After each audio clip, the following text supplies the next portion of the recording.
Welcome to the Marshall News and Views Show. I'm Elaine Conyers, and my guest today is Terry Wing, who is the Lyon County Veterans Service Officer. And he's been on the show a few times in the past, but we got him back again today, and we're very, very happy to hear of what's been going on. Veterans Day and lots of activities with that. And every community celebrates Veterans Day, right? And within the county as well as across the nation, right? Yeah, every year we have Veterans Day, originally Armistice Day, and of course there's a presidential proclamation for the day itself, which is fun to read. I always like to go and read the proclamations for Veterans Day, and everybody has an opportunity in their own hometown to attend some type of a Veterans Day event or a ceremony of some sort to officially commemorate the day here in our towns. Right. And you have a special place that people come to on Veterans Day, is that right? Or just as a general recognition of the day?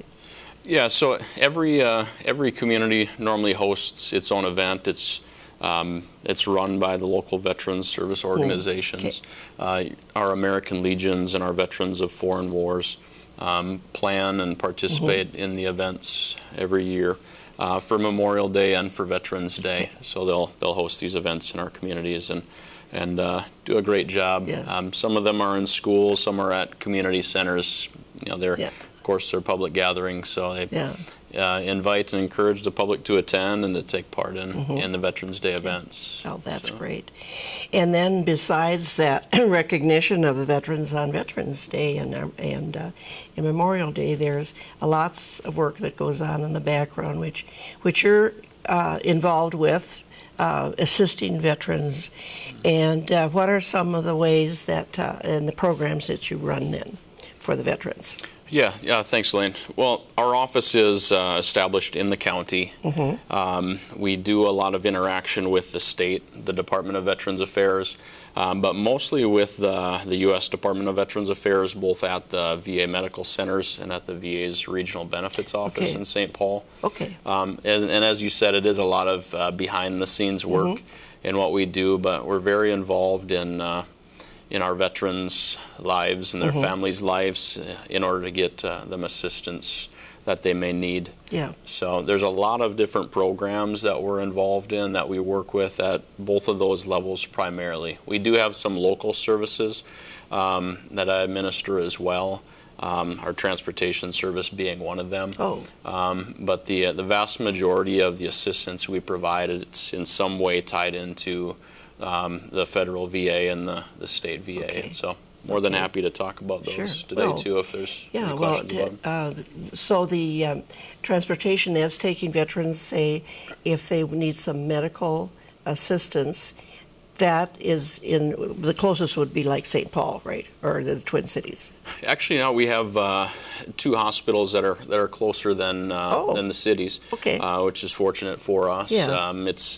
It does require a lot of traveling still to Sioux Falls, which has the Veterans Hospital there in Sioux Falls, and then St. Cloud as well. Most of our veterans here have found that our veterans are enrolling themselves primarily in Sioux Falls. I think the reason for that is because Sioux Falls has more extensive offering of services.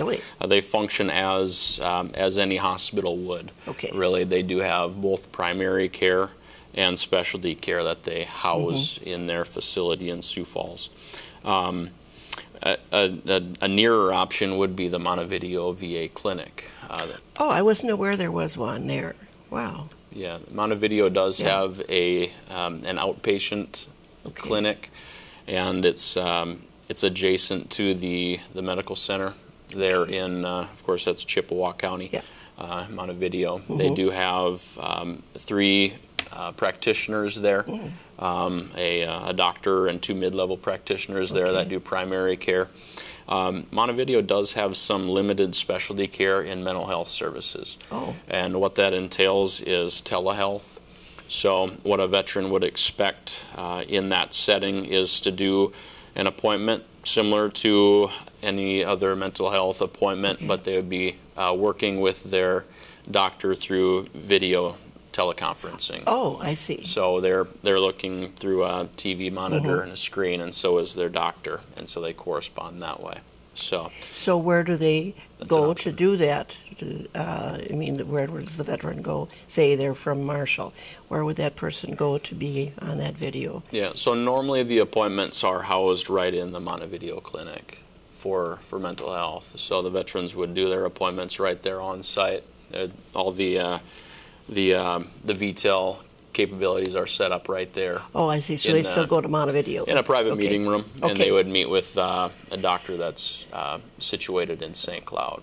So, Oh, I see. Yeah. yeah. There's Okay. one difference I should mention between Montevideo and Sioux Falls in that Montevideo is a satellite clinic that's an extension of the St. Cloud Hospital. Okay. So as the veterans that are enrolled in Montevideo know that when they receive a referral for services that aren't provided in Montevideo, then they can expect to travel to St. Cloud, usually. So Okay. it's important for them to know because it's a lengthy drive for Oh, a sure. doctor's appointment to St. Cloud, but we Yeah. still do have quite a few veterans that are accessing care through Montevideo and then through St. Cloud. But Okay.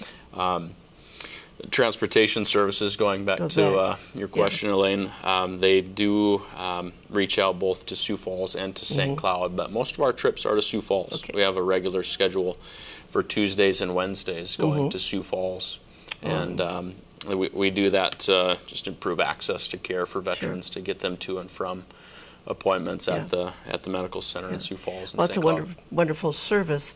Has that been available for a lot of years, or Yeah, in different ways. The programming is done locally all throughout the country. Kind of depends on what services are currently available and where the needs are at.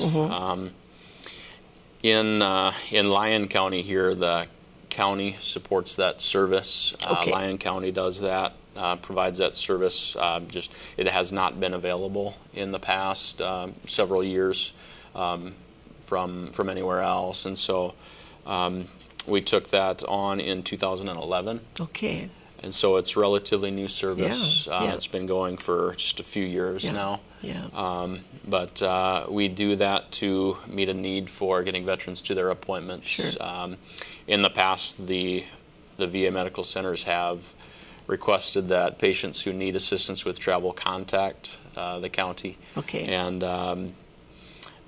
now we have an answer to that. Now we have a solution to that, and having a transportation service to be able to get our vets to and from the medical center. That's great. That's great because I think about, especially like there's a few World War II veterans still living, but it would be very difficult for them probably to drive much or very far to get to an appointment. So that's great. Yeah, there's a lot of different reasons for requesting travel, I guess. We do have someone that coordinates it that knows very much the ins and outs of the programs and who generally requests travel. But Sure. Typically, it's veterans who maybe don't drive, Yeah. can't drive, or some who prefer the camaraderie That's of right. Sure. going together with other veterans, Yeah. and like to go that way. Yeah. So. Well, and then the Vietnam and the Korean veterans too. I'm sure they use that service as well as more, the more recent wars that we have been in or that our men have been in. So that's great. Yeah, men and women. We have requests from really all ages Sure. to be able to use Veterans Transportation Service. So. Yeah, anyone who is going to a VA appointment in either of those locations, then we can take them there.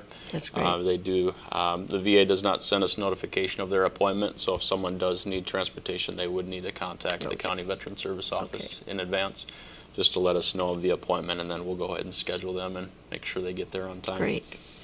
Well, that's interesting. Tell me about some of your other many programs that you have. You have some that you've recently started, I think you mentioned, right? Yeah, there are a lot of new things going on through through travel in particular, Yes. there are some things that are changing with that. One of the ways that the VA is trying to better assist veterans is through automating some of their processes. And one of those has been through the travel reimbursement. In the past, veterans who are traveling for certain appointments to the VA have qualified to have mileage reimbursed. And that has been something where veterans have been able to request reimbursement on the day of their appointment. Yeah.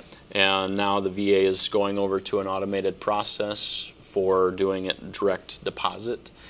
So veterans, currently they have an option to elect direct deposit. It's entirely up to the veterans choosing which option they prefer, if they want to do direct deposit or the traditional mileage reimbursement. That's a same-day transaction right at the medical center. Okay. So that's one of the changes that is currently being implemented in Sioux Falls right now, where veterans will see now that there's a kiosk stand that they have in the travel section at the VA, and they'll have an option to do a direct deposit at the kiosk stand there. But I encourage, if they're not comfortable using direct deposit or aren't signed up for it, that the old method of the travel pay transaction is still in place. All indication is that it's going to remain in place to some extent, so veterans certainly can continue to use the benefit of doing same-day transaction, not having to wait for electronic funds transfer to process. Sure. Well, that's a lot of work that you people have put together there for a very good outcome. That's great. Now, you mentioned that, and I should have said that with men and women, but there certainly is more women entering the services now, right? That's something that was not done in my day. Women did not serve in the military. Yeah, it's an interesting history. Yeah. The data that I've seen, I think it reports about 18% of our service members are service women. Okay. So it's about 1 in 5 veterans now that are being discharged are women veterans. The VA has responded to that in some different ways. One of the outreach programs at both of the medical centers has been to have a coordinator that's in place for reaching out to women veterans. I answer more and more questions now about services that are available to women veterans, and I think the VA has taken some initiative as well to be able to provide a point person for some of the specific questions related to veterans health care that some enrolled women veterans may have at the medical centers. So it's good to see that. I know that the state of Minnesota has a Gold Star family and a women veterans coordinator as well. And I know they are planning jointly with the county veterans service offices in this area to host a women veterans workshop or conference, and there will be more information coming out about that in the months to come. Okay. Is that something that they would attend before or after their service? Or? Generally, it's after. After, yeah. If someone is currently serving in a guard or reserve capacity, they generally live in the community already. So we may have met with them already, or they may have deployed and come home, but they still are serving here locally. Many of those individuals have eligibility for veterans benefits for certain programs.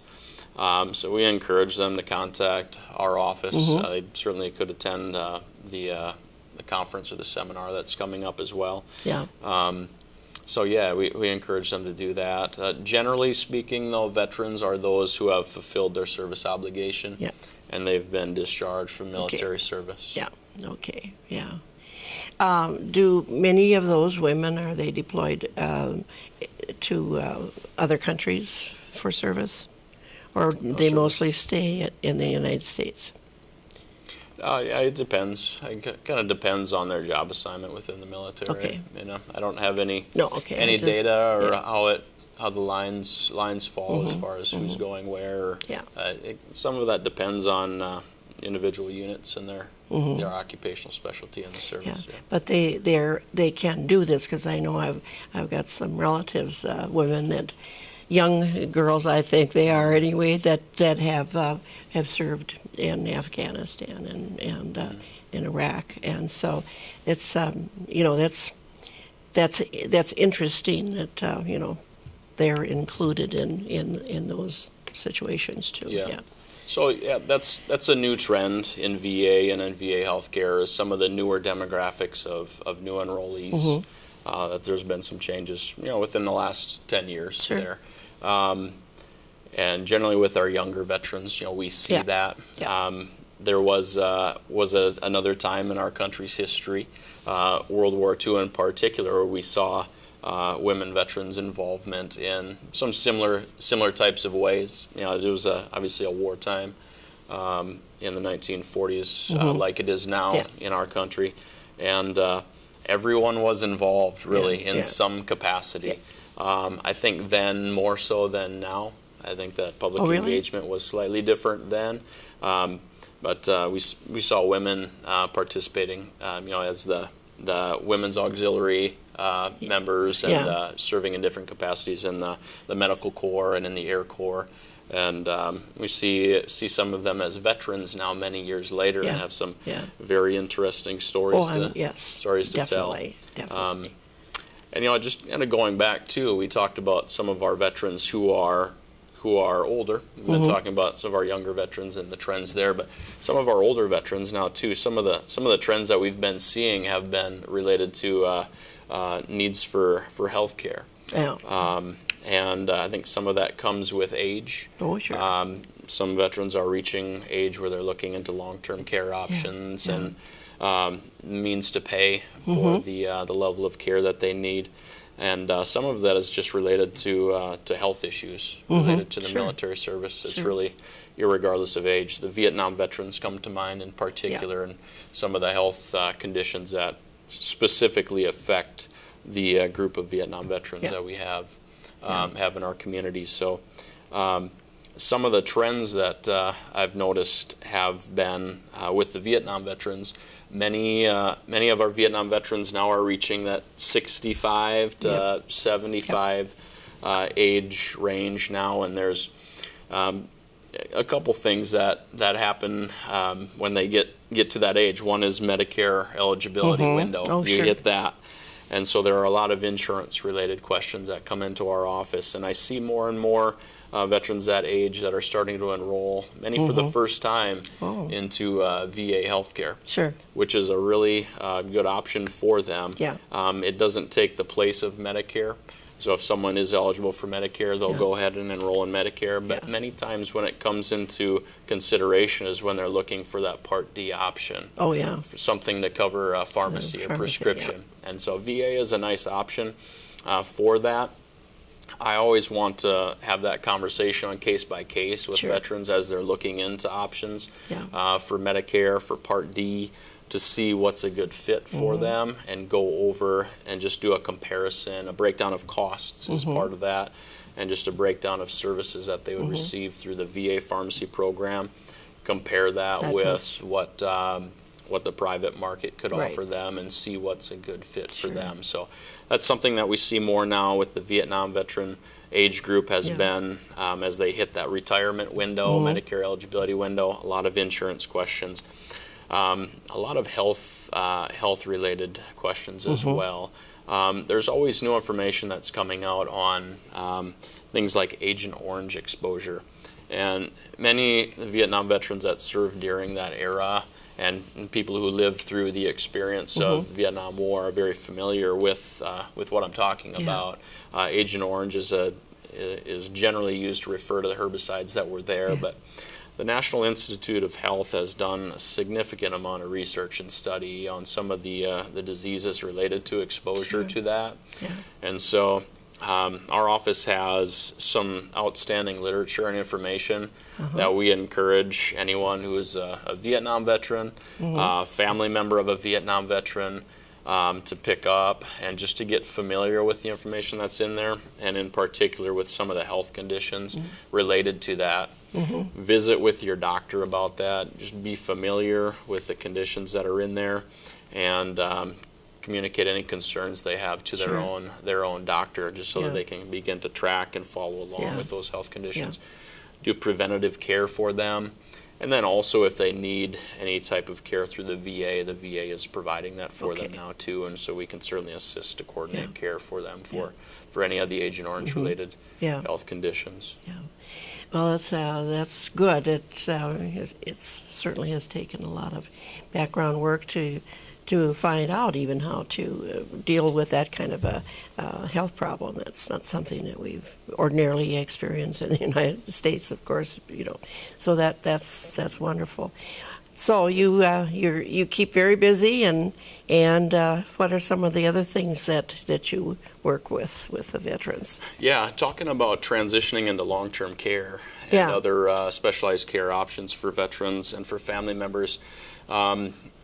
Particularly with an aging population, I know through our office we've been seeing an increased number of requests for long-term care. Okay. Whether it's placement into long-term care or some means to pay for the cost of long-term care. So there's a number of options that veterans and their families can be considering for long-term care programs. I'll cover just a few of them today. So one of the commonly applied for benefits through our office is called Aid in Attendance. It's a monthly benefit that assists to cover the cost of aid in attendance, essentially, or someone who has another care provider coming in to assist them with their daily activities. It can be in a nursing home, or it can be at home, or in another specialized care setting. What Aid in Attendance does is it pays a monthly allowance to help offset and cover the cost of the nursing home. Offset and cover some of the cost of the specialized care that a veteran has. Generally these are someone who needs assistance with feeding, with bathing himself, with dressing, cleaning, things of that nature, and the VA has a program now to cover some of the cost for that. We see more requests from veterans for that, and for their spouse. A lot of times that's overlooked, that the spouse is also eligible for that based on the veteran's service. So that's something that our veterans and families should look into if they're thinking about long-term care. With the Lyon Veterans Home too being 70 miles away, that's another nursing home level care option that veterans and their spouses have as well. They can request to go to the Lyon Veterans Home. It's an outstanding facility. It's very well maintained, great staff there, and excellent care. It's 85-bed facility with a dementia care unit in there as well, and a number of other services that are provided there.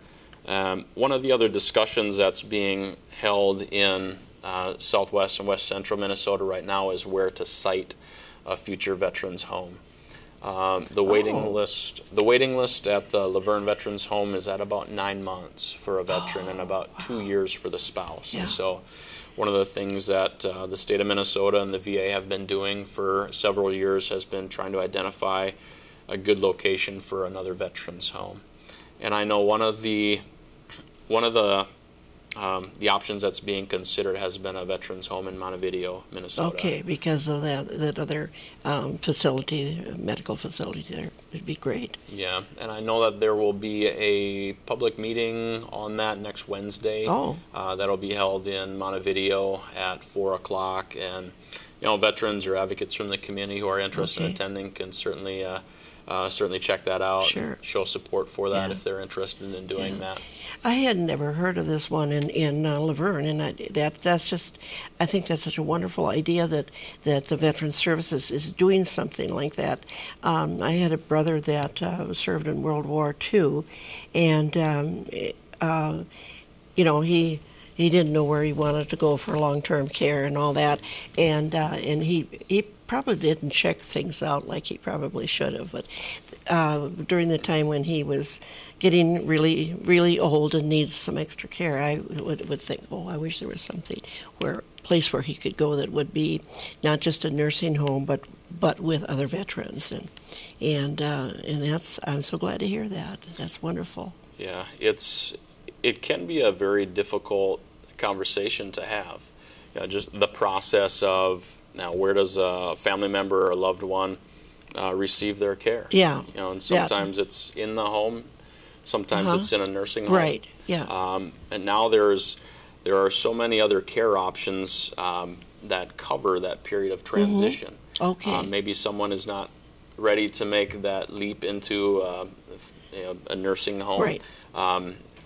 We see now that there are other agencies and programs that are championing staying in the home and home-based Right. care. I see a number of requests really on a weekly basis for home health services through the Sioux Falls VA, and they do purchase community-provided services here in our community to bring those into the veteran's home. Okay. They generally do that 2 days a week to be able to assist a veteran who is living in home, but they need just some help throughout the week, maybe for medication management or help with some of the other daily things. They do have an option for that. And that would be where like a nurse would come into the home and maybe give them the medications and keep track of medications and stuff like that, right? Yep. Yeah, that's a good example. There are more requests for that where people are trying to stay in their home and have a caregiver come into their own home so they can live there as long as they can, live comfortably in their own home. And you see more now too where family members are becoming caregivers and being a primary caregiver in the home. So there are some support services that are offered to help a family caregiver do that. One of those is like the respite care program through the VA, where veterans who have a family member assisting in the home, they can use some of the respite care services provided through their VA medical center and help them with some of the care that they're providing and give them a short period of rest and let them get refreshed and have a little bit of time to recoup and recover before they go back to doing the caregiving. Right, yeah. Well, that's wonderful. Well, you're a busy man taking care of a lot of programs in the area as well as just in the county, so that's wonderful. You've been service officer here for, what did you say, about 5? No. Yeah, 5 years? the program has been long-standing here in Lyon County, and I was fortunate enough to be able to come in and work as a full-time service officer in 2010. 2000. Oh, yeah. Okay. So that is great. Now, I just wanted to ask a short question here before we have to close. We have that Memorial Park downtown Marshall, and there's someone from the town here that kind of assists with that. Is that right? I'd like to have him on the program sometime too. But now, can you tell us anything that's going on there, like that wall that's going to come up? Do you know when that's going to happen, the Veterans Wall? Am I asking you a tough question? No, I think that's a great question. The project is it's ongoing. Yeah. I know that there will be some more formal community announcements that will be made. I know that the program right now, it's in a phase where a lot of the outreach that's being done is into the veterans organizations. Okay. Right now. Sure. And I have talked to the committee that's been coordinating the efforts right now. Yeah. And they sounded interested to be able to come to the show and to talk more about the project as it moves forward. Right. And that's such a wonderful thing that we have in Marshall, and we're very, very proud of that. And it's a gathering place for not just veterans, but everybody that would like to go through there. And looking forward to seeing that Veterans Wall that will be up sometime in the future. Well, I thank you so much for coming today and telling us about what's going on with Veteran Services. And we appreciate to all the work that you've done in Marshall and the county in the last 5 years. It's Thank been you. a great pleasure. Yeah. Thanks Yep. for having me on the show, Yep. Elaine.